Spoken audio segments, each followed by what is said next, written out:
आबू और चंद्रावती की तरफ चला जाता है। वहां पर परमारों को हराकर आबू और चंद्रावती पर अधिकार कर लेता है और चंद्रावती को अपनी कैपिटल स्टेब्लिश करता है वो।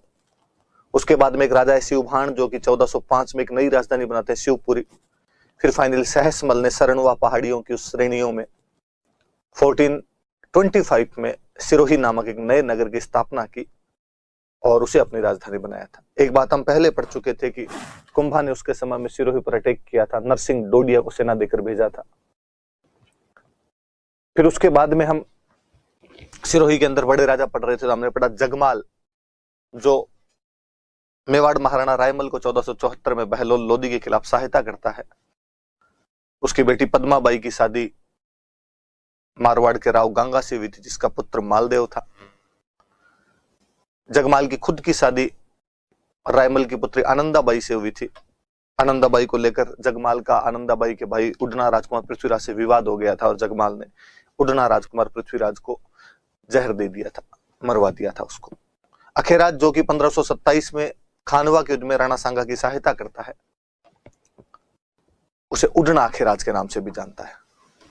राव सुल्तान, जो कि अकबर के समकालीन था, बीकानेर के राजा राय सिंह के कहने पर उसके राज्य का 2 भागों में विभाजन कर दिया गया था।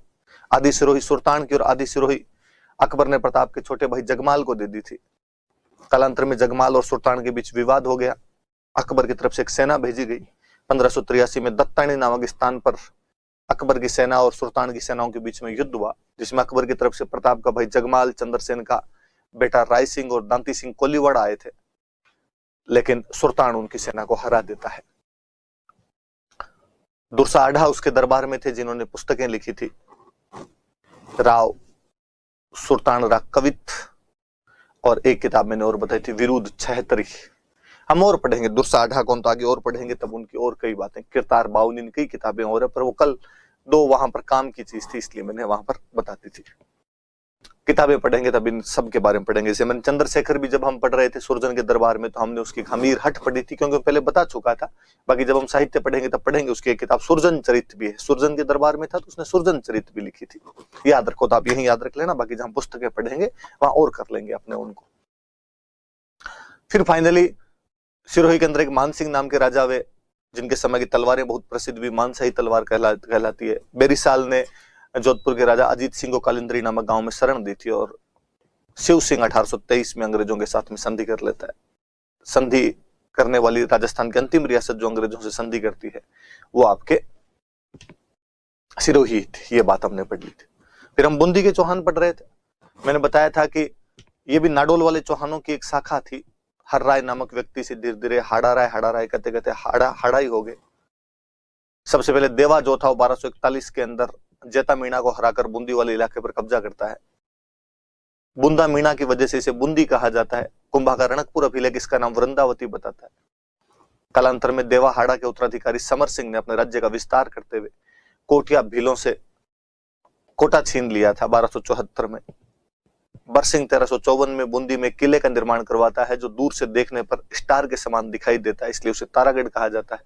राजस्थान का दूसरा तारागढ़ अजमेर के अंदर है, जिसे अजय राज ने बनवाया था, तो अजय मेरूगढ़ कहलाता था, लेकिन उडना राजकुमार पृथ्वीराज की रानी तारा के नाम पर उसका नाम तारागढ़ रख दिया गया था। बूंदी में फिर हम सुरजन पढ़ रहे थे, और सुरजन के अंदर जैसा कि मैंने अभी बताया आपको, एक तो कि 1569 में वो अकबर की अधीनता स्वीकार कर लेता है, जब अकबर ने रणथंभोर पर अटैक किया था। उस समय आमेर के भगवंत दास ने इसमें मुख्य भूमिका निभाई थी। उसका बेटा मानसिंह भी इस आक्रमण के अंदर साथ आया हुआ था। मानसिंह पढ़ेंगे तब और बात करेंगे। और उसी के दरबार में चंद्रशेखर था, जिसने हमीर हट एक किताब पढ़ी थी, सुरजन के दरबार में था, तो आप याद रख लेना, सुरजन चरित्र नामक एक पुस्तक उसने और लिखी थी। उसके बाद में आगे हम पढ़ रहे थे, सुरजन के बाद में बड़ा राजा कोई पढ़ा था, हमने पढ़ा था एक बुद्ध सिंह नाम का एक राजा हुआ था।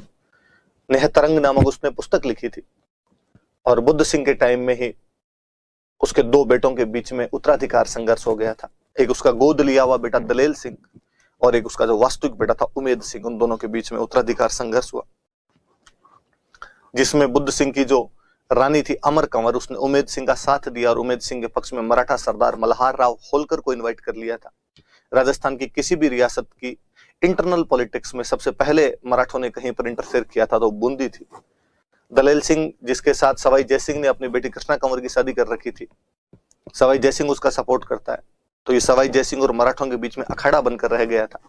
हालांकि जब तक सवाई जयसिंह जिंदा रहा उसने दलेल सिंह को राजा बनाए रखा और उसकी मृत्यु के बाद में मराठों की सहायता से उमेद सिंह बूंदी का राजा बना दिया गया था। हमने पढ़ा बाद में कि विष्णु सिंह नाम का राजा हुआ था जो 1818 में अंग्रेजों के साथ संधि कर लेता है।